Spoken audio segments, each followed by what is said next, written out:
Hi everybody, happy Wednesday, happy Facebook Live night. For those of you watching this later on YouTube, my name is Melissa Thomas and I am with C2C Stamping and I'm excited to be here tonight.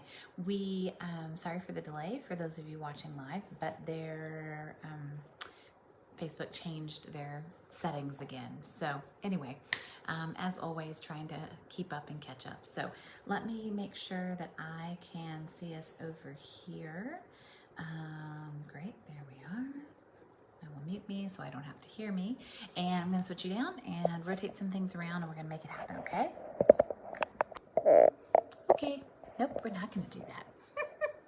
Hold on one sec.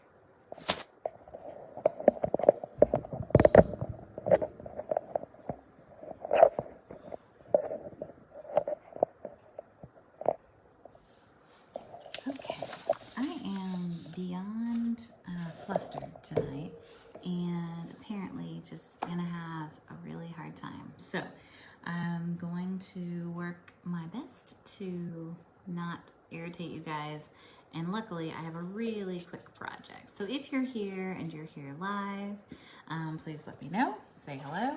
I have a really cute project to show you. So, hey Patsy Palmer, I've got a retreat coming up next weekend. A lot of you know that, and we've got I think 18, 19 of us coming. It's really awesome. And I was working on making some treat packages. So if you're coming to retreat and you don't want to be, you know, have the secret spoiled, don't watch this video. But I had something small that I wanted to put in here, and I'll tell you about that in a second. So I've warned people if they're coming to retreat, right? They're not supposed to watch. But I wanted to make a package that had a closure, and I didn't have to do like a ribbon or something like that. And so I fussed around with this set a little bit, and I'm really happy. Hey, Lynn. So what I've got in here is, oh my goodness gracious. It's a mono sand and rubber eraser.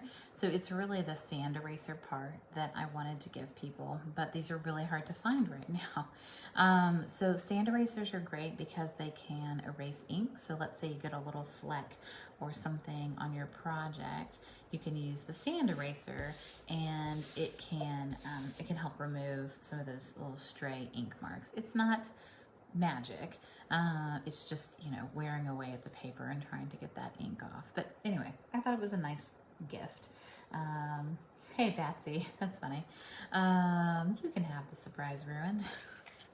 So I'm using the Pillowbox dies. And if you haven't seen them or you don't know about them, I wanted to bring your attention to them because I think that it's not well highlighted in the catalog. So the Pillowbox dies are with the Gingerbread suite, so up towards the front of the catalog. And so here they are, pretty Pillowbox dies. It's $34 and you get, I think it's got like 10 dies, maybe 11 dies. And it makes really cute little pillow boxes. You can make these like kind of nested pieces. You can do some like fancy die cutting. You could wrap them and put some ribbon around them. You can wrap them this way or that way. You could seal them up all the way if you wanted, or maybe they tucked this behind here. I don't know. They might have glued it shut, used a magnet, right? Who knows, right? What they did on all of these, but they've got a couple in here, but then that's kind of it. Like you see them, they might peek through, you know, here and there in the catalog. So I want to just show you how to make a project with them. So in order to do this, I'm bringing back an annual catalog paper. This is the Tidings of Christmas designer series paper, and it's in the annual catalog. It's 155718, and it's really beautiful. There's lots of fun patterns in here. Some of my favorites include the trees. I used this in a Christmas card class this summer, and I thought it was really fun. but there's also like stripes and this really cool dark pattern. There's the one that I made this one with, which has like the holly. And I like that it has some non-traditional Christmas colors. So it has Misty Moonlight, Evening Evergreen, and Soft Succulent, which are really nice greens and blues. So I was excited. So I got some of that paper out to make this. You need a piece of paper that's 4.5 by, you know, 6 is nice. It doesn't have to be 6 all the way. It's like, well, 6, 4.5 by 6. And then I run it through the machine twice. With the new machine, I generally don't run things through twice, but I have found that the edges of this are a little tricky if you don't, like these pieces, these little side light pieces are tricky if you don't run it through twice. If I had cardstock and I was making this out of cardstock, I would definitely want to run it through twice, and I might look and see, maybe I'd even do it 3 times.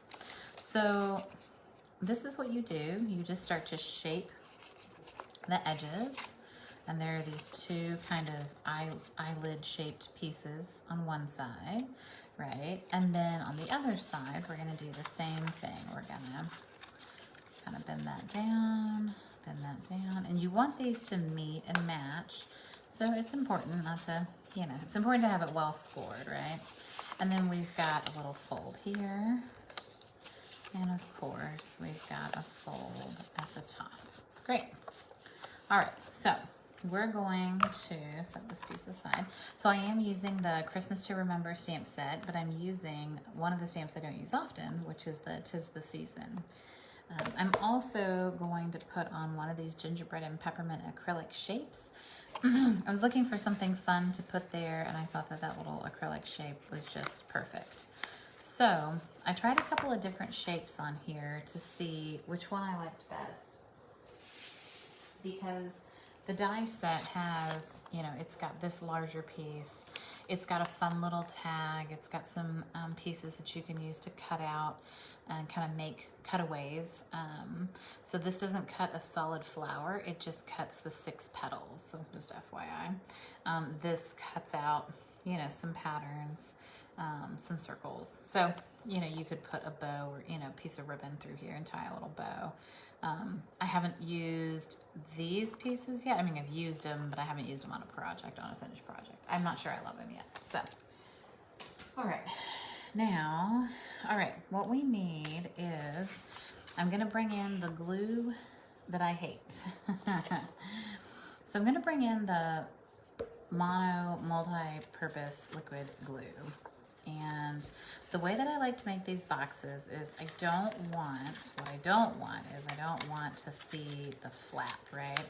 So this piece, the front of the box, needs to cover the back of the box, right? So I'm gonna kind of bring them together and just make sure before I put glue on it or anything, like, is everything okay? Are we fitting together well? There's some stitching. Let's see if I can get into the camera. There is some stitching on this nice like label piece. It's hard to see on this really dark one, but all right, so that's going together pretty good. Like I can see that, but see how this is kind of like indenting? So you're gonna want to get your bone folder, and you're just gonna want to gently, maybe 2-3 times, that's it, that's all I did, gently just curve it a little bit. It's gonna help your box go together better. And then again, I'm gonna kind of put my box together, make sure that I'm happy with how it's going together. That looks really good. All right, so now I'm going to do some liquid glue here and some liquid glue on the other side. Now, what I would recommend for this is you don't need a ton. And if you want to use, so just put a little bit, I like the dauber side because it kind of like spreads it all around and gets it where I want it to be.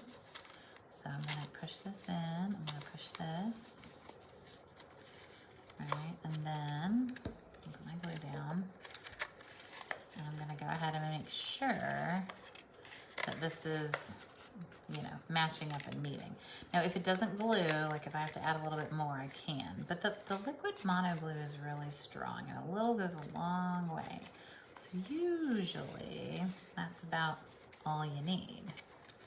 Nice. All right, so now I'm gonna put my little box back together. And you could put the glue on there with it flat as well. Oh, that's a lot. I might have done too much. She says. That's too much. Too much. I very rarely, there is a hole on this side and you can squeeze it out on this side. I very rarely do that, so, and that's why, because that's a good way to get a lot of glue. All right, so I'm going to make sure this is all the way down. Gonna make sure this, and then I'm gonna come in here on the inside, kind of press that down. Make sure, see how some of the glue is like squeezing out because I did too much. But it's a box, I want it to stay together. And I find that this is, you know, when you're making boxes, if you could not be messy, this is the best way to put a little box together because then it gives you a second to reposition and kind of do what you need to do. All right, so now we've got that. Excellent. We've got our little box. It's so cute. Love it so much. You could put a little baby gift card in there. You could put a couple of little chocolates or candies. All right, so we're gonna run this. I'm gonna stamp it first and then I'm gonna run it through the machine. And I'm using Cherry Cobbler because that's the red that's in here. Although I think these are real red, but it's okay. Either red would work. We're not gonna get too fussed up about that. So I hope that you guys saw on the blog, I've got, I announced a thank you gift for all my customers, and I've got my hostess code here, AHDHRST4. So I have a special thank you gift for everybody who places an order this month. I've heard that there's gonna be a special sale next week, Tuesday, so you should all keep your, or no, Wednesday. Wednesday's when the sale is. All right, just cutting this out real quick.